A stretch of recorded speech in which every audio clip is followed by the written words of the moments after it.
What I personally really like about the lockpicking hobby in general is that it's not only about picking locks, it's a lot of handcrafting involved. You have to make maybe a little specialized tool to pick a specific lock. A lot of people make custom picks completely from scratch, shape the steel, put nice handles on there. And yes, several people make 3D printing stuff and do pinning trays and followers and little jigs. Yeah, and one of my hobbies besides lockpicking is actually sewing. And I like to sew as well, little pouches and a backpack every once in a while. And I also had to make, of course, a tool pouch for myself. So because the pattern is actually fairly easy, and I'm pretty sure that even a total beginner can make such a pouch, I decided to make a very, very detailed and beginner-friendly tutorial because I'm convinced that everyone at least knows someone who has a sewing machine, or maybe you even have your own. And yeah, but let's just take a quick look inside here, what we're gonna make here. So yeah, the closure are two buckle straps, as you can see, and when you unfold it, the first part here, you can see a nice zipper pocket. And yeah, I usually like to store some things like Z-bars in there that usually don't fit nicely somewhere else. But you also can make a pinning tray in a small sized format, or a bag of shims can in there, and yeah, stuff that doesn't fit somewhere else. And yeah, when I fold it further, flap, of course, that stuff can fall out. You will find on the inside a very, very universal sized pick pouch. And yeah, you have enough room to store some picks in there. You can store tensioners in there. I have my dimple flex I use most of the time in here as well. And the general size is large enough that you can also fit some custom picks in here that yeah, usually have longer handles and don't fit somewhere else nicely. And yeah, in case you like that, just watch this video, because I will show very, very detailed how this works, and I will give some recommendations on material, and yeah, each step on how to make this pouch is part of this video. And just in advance, there are a few things I will not talk about, and these are machine adjustments.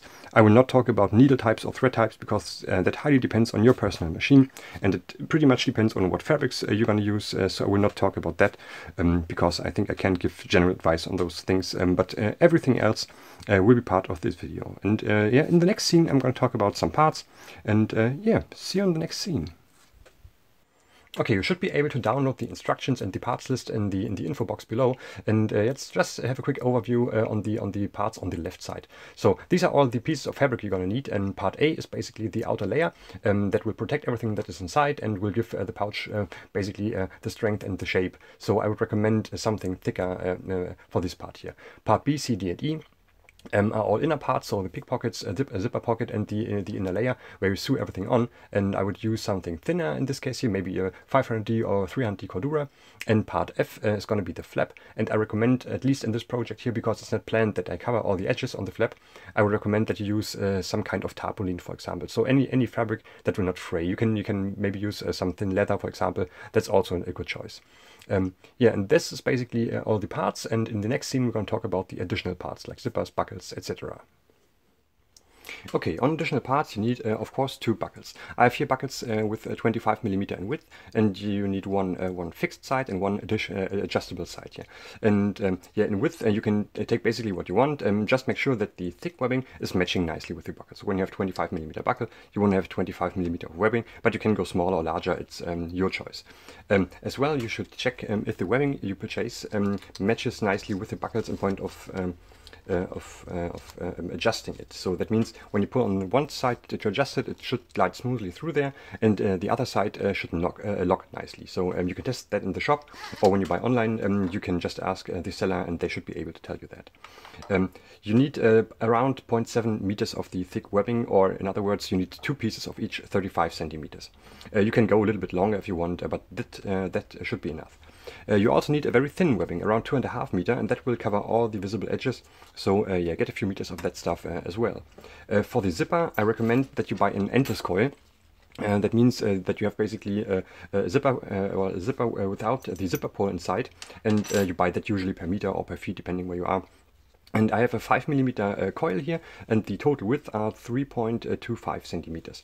You can go a little bit larger, that's no problem. When you go smaller, you have to make part E, the zipper pocket, a little bit wider than 10 centimeters, and then you are good. Keep in mind, when you buy the endless coil, there's no zipper pull included, so you buy that separately from that, so add one zipper pull as well. And what you can add, but you don't have to, is a little bit of cord. I like to put that around the zipper at the very end, but that's not required, just when you want, and if you don't want that, then just skip that. You also need something to cut, you need something to measure. You want to have a little chalk pen, for example, to do some markings here. You want to have a lighter to seal some of the edges. And what I recommend is those little clamps here. Usually the shops that have all the sewing equipment sell those kind of clamps here, and it's very nice to have to fix a few parts together when you're working on them. But yeah, it's not required, but I recommend it. They are awesome.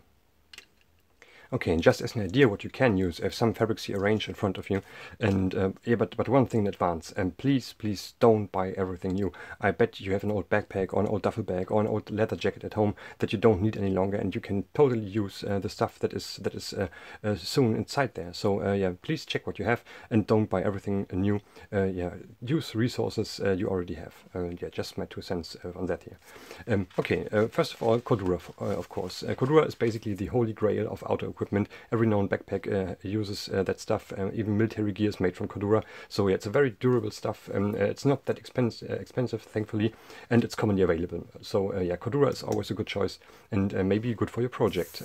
Yeah, for upcycling, you can totally use bicycle inner tubing. It's a little bit flexible, but you can totally put several pieces next to each other, sew them together, and then you have a large sheet you can work with. So yeah, maybe you can use your old bicycle tubings for your project. This is also recycled. This is from an old chain bag. It's a very thick nylon webbing with coating on the back side. Yeah, and that will probably last forever. So yeah, please check what you might have lying around somewhere, and yeah, it might work. Then there are also some technical fabrics available. This is, I think, a nylon fiber with resin coating pressed together, and yeah, this stuff is ridiculous strong. There was an ad in the shop where I bought that. Each customer that can rip 1 centimeter into the fabric gets 1 meter for free. Yeah, but nobody can rip that stuff. It's ridiculous strong. Yeah, but check your local shops when you go shopping. Yeah, maybe they have some cool stuff there. Then there are some thinner fabrics that are very available, and I think this is a 210D nylon webbing with polyurethane coating, and this is a very common stuff. Usually all the backpacks you know from any outdoor gear have this fabric on the inside as inner layer. So the shops that sell this sewing equipment can have this fabrics here, and it's available in normal colors, I would say. When you want to use some freaky colors, check for kite fabrics. Very thin, paper thin, as you can see, but really strong, very durable, and yeah, it's not that expensive either, and you can get it in absolutely crazy colors. So when you like that, maybe check for kite fabrics here. So just as an idea what you can use, and yeah, just again, please use stuff you already have. It's awkward to buy everything new. Yeah, and that's it. Okay, and now enough talking, let's start with the actual project here. You can see a slide from part A, and there are some measurements on it. As you can see on the very top and on the bottom there are the same markings. You have to measure from the outsides into the middle around 14 centimeters, that you have in the middle a gap of around, or not around, precisely 8 centimeters. This goes for the top and for the bottom. The markings need to be done on the visible side later on. So, and this is how it might look like. As you can see, this is the fabric, and this is going to be the outside of it, and there are the markings. We have 14 centimeters into the middle from both sides, and the gap here in between should be precisely 8 centimeters, and the same on the top here needs to be on the bottom. Okay, the next slide, as you can see, is part B, the inner lining. The markings here are also on the visible side, and yeah, you go from the far right 11 centimeters into the middle, and there you make a little marker, and the same on the bottom here, from the far left, from the far right to the middle, 11 centimeters and the marker. And this is how it looks like. This is the piece of fabric, 11 centimeters from the far right, and here you make a marker, and the same on the bottom here, 11 centimeters, and then there's your little marking here. And yeah, this is the visible side. So use a removable marker, and then you're fine. So now we skip part C and go straight to part D. There are a little bit more markings, and it looks a little bit confusing, but yeah, there's a pattern basically inside there. You have to make, as you can see, perpendicular markings, and you start from the far left, and the first marker is at 6 centimeters. From that on, the next marker is 5 centimeters. Then you have 2 centimeters, 5 centimeters, again 5, and the very rest on the right side should be 3 centimeters. And yeah, this is how it looks like, and the markings are again on the visible side. And there are our 6 centimeters, from there to there it's 5, then from there to there it's 2, it's 5, again 5, and then the very rest here are 3 centimeters. So yeah, not too complicated. And again, use a marker that is removable. This side is visible in the end, and when you sew through these markings here, the chalk will disappear almost completely. Yeah, but just a fine marker is totally enough, and yeah, don't overdose it here. And we skip again a part. We skip part E and go straight to part F, the flap. And as you can see, there are some round markings. The radius is actually not that important. You can basically use anything round you have at hand, a cup for example, and you just round off 2 of the corners on one long side. And this is how it might look like. This is the flap. This is the visible side, but in this case it actually doesn't matter. You can do the same thing on the back side. It's not important. And yeah, then you can just put something round on there and do your marking on one corner here and on one corner here, and then you are good. We can go directly to the next step, and we can just cut the edges off here, the corners off, to a nicely round shape. So, and that easy. There is your flap. Okay, now we finally can start to sew a few things here. We start with the pickpockets, parts C and D, and what we have to do is we have to cover the top edge of each piece with the thin webbing I showed you in the parts list. And covering means we take basically the piece of fabric, and the webbing needs to be folded right in the middle around the edge here on the whole width of this piece, and on this piece too.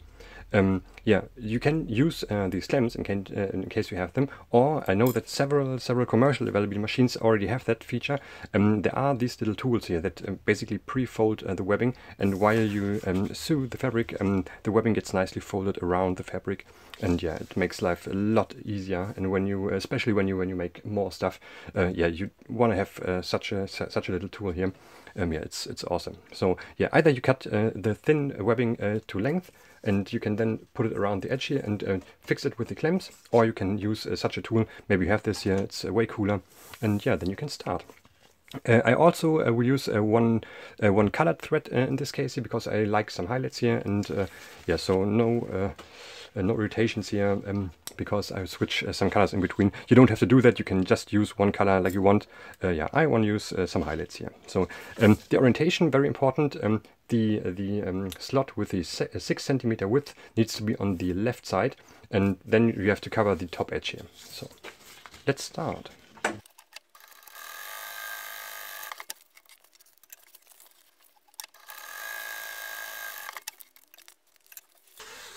Yeah, and this is basically how it should look like when you're done. You should do a little locking stitch here on the start and on the very end, that the thread can get loose in these two spots. And yeah, basically this is going to be the pickpockets later on.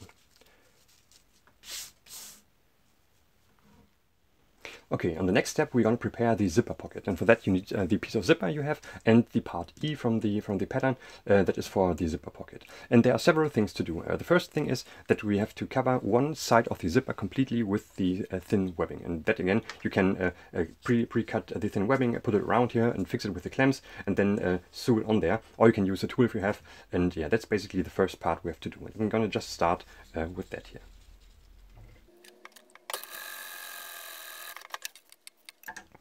Okay, and this is how it should look like. So in the next step we're going to have to do the following. Both pieces need now to be combined, but we put them together back to back. That means this is the non-visible side of the fabric, and we take the non-visible side of the zipper. The covered side needs to be on the left, like you see it here, and yeah, both edges here need to be aligned, and then you can combine them with one stitching, and then you can use the edge tape to cover all the edges here. And yeah, I'm going to do these two steps in once, but in case you have these clamps, yeah, just do one seam here, combine them, and then put the edge tape around, and then you're fine. And this is how it should look like. So we have here the backside of the zipper, and this is the visible side, and this is how the visible side should look like of the piece E. Okay, and the last step for now on the zipper pocket is that we fold over this whole zipper part onto the visible side. As you can see, I do it again. This is how it looks like. This is the non-visible side. This is the visible side of the zipper, and then you fold over this whole piece like this. Make it nice on the edge here. And then we can sew it together on this part here. Okay, and this is how it should look like. This is now the visible side, this is the visible side of the zipper, and this is how the back side should look like. What you also can do is that you add some stitching on the outside, so part A, which is the then visible side of the pouch, and you can add basically some nice patterns with a colored stitching, or you can add a patch if you want. Yeah, it really depends on you. You also can just sew some pieces of fabric around there to give it a little bit of pattern. Yeah, it's absolutely up to you. I will just do some stitching here, and yeah, just as an idea what you can do, but you don't have to. You can just make it in the plain color, or maybe you even use a fabric that has a pattern on there. Yeah, I would just do some stitchings here and to give it a little bit more interesting look on the outside.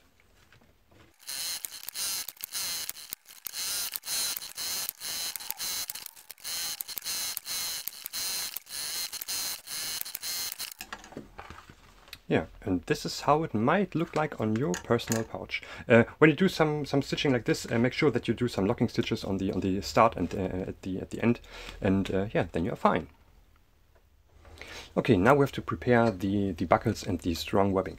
You take the buckles on the fixed side is where we sew the webbing on, and you can make your some markings like this here around 1 centimeter from the edge to the inside. And what we then do is we just go through here. You can fold it over at the 1 centimeter marking, and then you can push it close to the buckle. And use one of those little clamps you might have, and yeah, fix it here on one side. And this is how it roughly should look like this here. And then you can just do a straight stitching a few times back and forth to fix it there, and yeah, then you are fine. And this is how it should look like. Okay, we can just do a little step in preparation for the straps here. You measure from this folded spot here, where we just did the sewing. You measure 5 centimeters into the webbing, and do a little marking here. And then you measure from that spot again 8 centimeters, and do a marker there. So something like this here. Again, you measure from the folding spot 5 centimeters into the inside of the webbing, and from that spot 8 centimeters to the next, and that you can do on both straps actually. Yeah, and this is how it should look like. So in the next step we start to combine the first parts. So you need the parts for the zipper pockets, both of them, and you need part B, the inner layer, like this here. And the first thing to do is you take both zipper pocket parts and overlay them exactly, aligning on all the edges, here on the right side, on the left side, and on the bottom here, that they are aligning perfectly. And then you can use some of those clamps here and fix these parts together, like this. And then you take part B, the inner layer, and make sure that your markings for the 11 centimeters are on the right side, and then you can place the pickpockets on the far left side, also aligning perfectly with all the edges here, so on the left side and on the bottom. And then you can use the same clamps and fix the parts onto the inner layer, like this. And what you might notice is that your 11 centimeter marking on the bottom might have disappeared. I already transferred the marking, so here's the marking, and it should be disappearing now. And then you can take a chalk marker and transfer the marking on the first layer, and now you should have the markings for 11 centimeters on the top, and on the bottom transferred on the pickpockets. And now you can start by just sewing the pieces together by following the markers you've done on the part D, the pickpockets, but you sew all the way up to the second layer here, until this spot. And that can basically be done on all the markings you've done. So this one, this one, this one, and yeah, up to the far left side here. So let's start.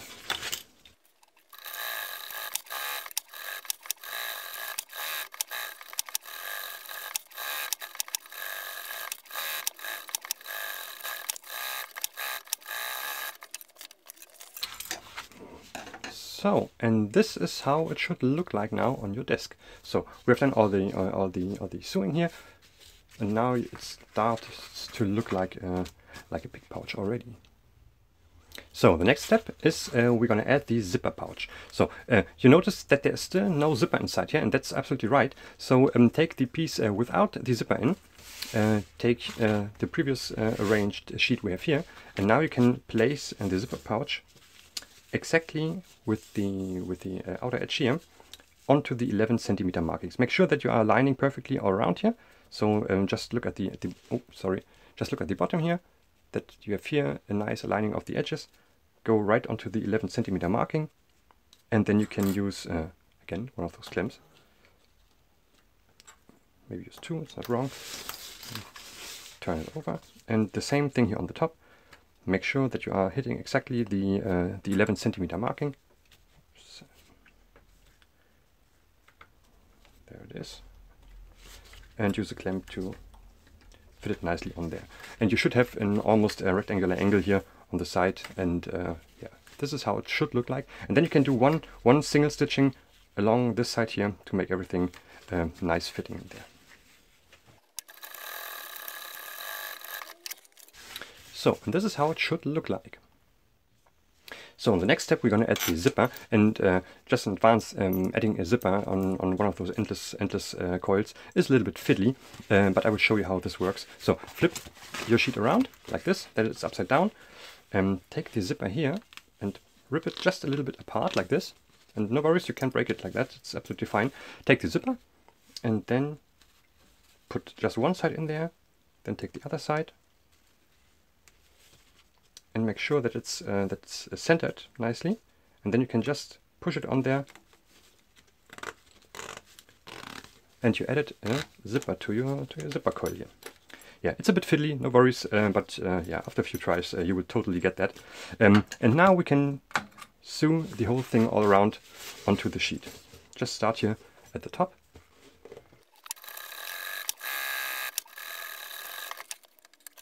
Okay, and this is how it should look like. And now we can just clean everything a little bit, and the zipper that stands over here, you can just cut off now. It should look like this now. And in case you used the exact same components like I do, or like I did, it's possible that here on the when you flip it around, that the zipper part is standing slightly over, and then you can just cut that piece that is over the bottom layer.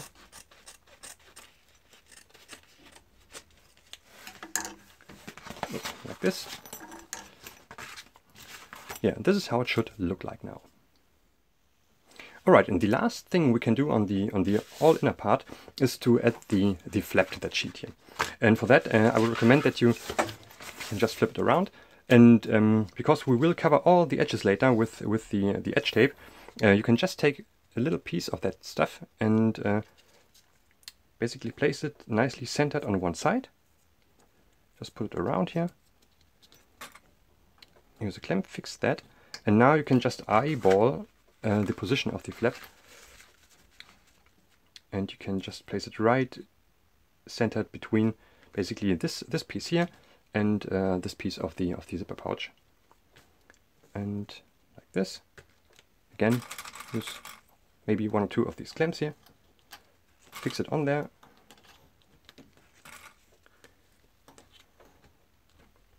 like this, and you can remove this little placeholder here and just sew the flap on the inner layer. Okay, and this is how it should look like. And of course, when you don't like these longer flaps, you can absolutely make this flap shorter if you want. Yeah, but this is how it looks like now. Okay, now you can grab part A again, the outer shell and both of the prepared closure straps here. And now we have to sew them on the outer shell. So we have the markings on the straps. This gap here should be 8 centimeters. And remember, we have the markings on the, oh sorry, the light. We have the markings on the outer shell. Again, this should be 8 centimeters. And what you now can do is, you can, for example, use a little bit of the 25mm webbing you used here, and you can just place it like a little distance marker here on the outside, and then make sure that your markings on the webbing matches nicely with the marking on the outer shell, like this here. so you can eyeball that. It's not that important that you are here precisely on the millimeter. Yeah, but that should basically align. You can check here on the front. Here's the marker on the webbing and the marker on the outer shell. And yeah, then you can basically start to sew the strands on there. I'm going to do a large box basically on the webbing, and then a cross in the middle, and yeah, on both sides. And the orientation doesn't really matter because we are completely centered here. And so yeah, you can basically just make them both in the same direction, but the orientation is not that important. In case you made a specific pattern or patch, then it's important, but in this case it's not important.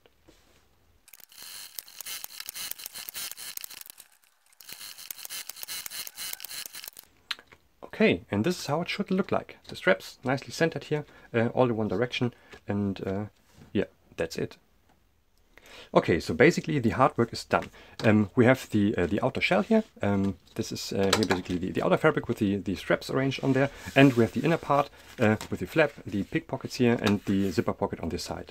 And now comes the marriage. So you take the outer shell like this here, flip it over. So the buckles needs to be on the right side. Flip it over. And then you can place the inner part in the right direction on there, that the zipper pouch is on the right side and everything is facing up basically.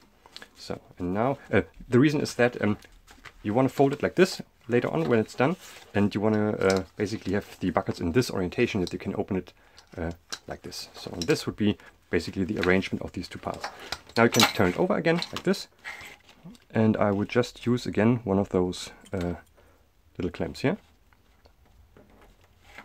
And it's totally fine when you just take one side, a little bit off here. Yeah, make sure it's perfectly aligned all around, because we're going to sew these pieces together now. Like this. And like this. And the last one.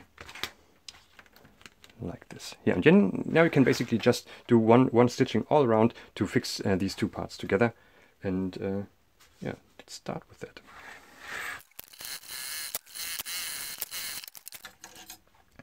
Okay, and this is how it should look like now. So both pieces together, this direction, and when you fold it like this, the buckles should be on the right side now. So it's almost a pouch. Okay, so we are almost done with the pouch. Now the step is that you put edge tape, the thin webbing here, all around the edges like this. So this is without such a tool a little bit annoying, but yeah, it's basically the same procedure. You cut pieces to length, and yeah, first of all, the long sides, you want to make the pieces flush with the outside on both sides, and on the short side you want to have the piece that sticks over around 6 to 7 centimeters to both sides. So you put it around, but you want to have enough room on both sides that it sticks over around 6 to 7 centimeters. So yeah, we start with the long side and put the webbing on there.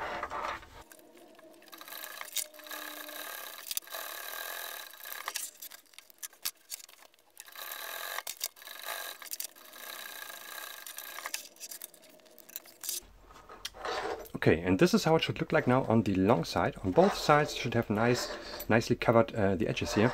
And yeah, for the short sides you want to have a little bit of room. So I'm going to pull the webbing a little bit out here of my tool here. And yeah, when you cut it to length, just make sure that you add on both sides around 7 centimeters.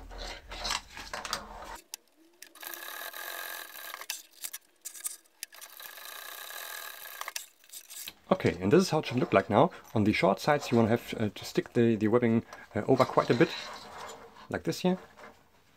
And yeah, that's basically it for now. So the next step is that you grab again something to measure, and you want to cut all the parts that are sticking over now to a specific length of exactly 6 centimeters.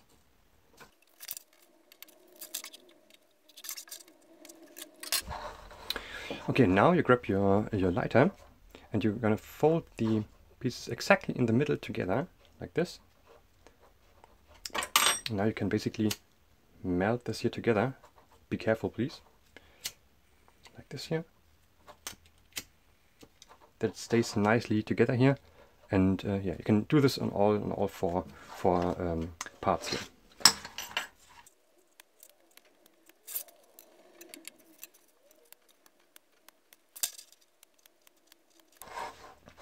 Okay, now all four ends should be melted together nicely. Now you have to do a little bit of a fiddly thing here. You have to fold around 1 centimeter around here, and then you fold it like this onto the pouch. It's a little bit annoying, especially here with the camera angle in front of me. But I try to make that here nicely. Then you grab one of those clamps, and this is how it should look like. It's basically to cover the open end here, and you wrap it basically around. It's like this here. And you can do this on all four corners here.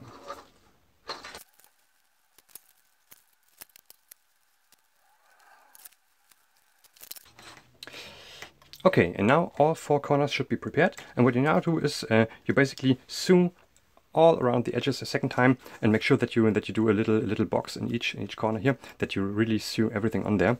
And yeah, you get basically all around. Just one tip: make sure that you don't sew accidentally one of those straps on the back side against the pouch. I heard people do that.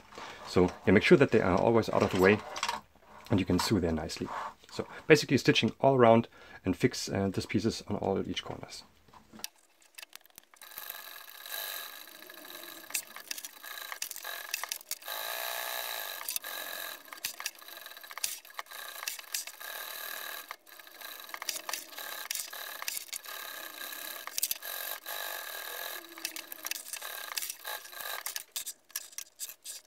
Okay, and this is how it should look like. Everything nicely stitched around on all corners. On the back side as well, you can see. Yeah, and we are almost done. Now just a few things to clean everything up, and yeah, then we are basically done with the pouch. Now just flip the pouch over to the back side, and now you can basically remove the buckets here and put them on the other side. Make sure that you arrange them in the correct orientation here with the adjustable mechanism. So when you pull on the strap here, it should adjust nicely, and now it should be locked when you pull on the buckle. So yeah, make sure that you are orientated on the right direction. So you do these on both. You can basically pull them just as close as possible, and now you can flip it over again, and then you basically have to fold the end 2 times, almost like a little roll here. And then you can just sew through there to close that, and that the buckets can fall off by accident. And yeah, let's just do that.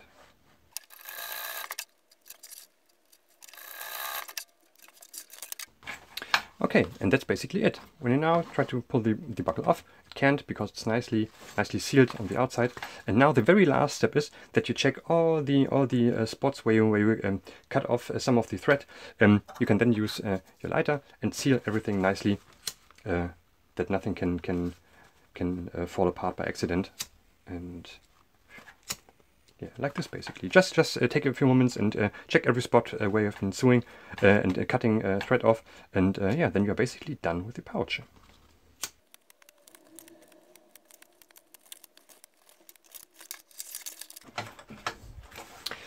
Okay, and that's basically it. Now we can basically open the zipper once, so the pouch should work nicely here.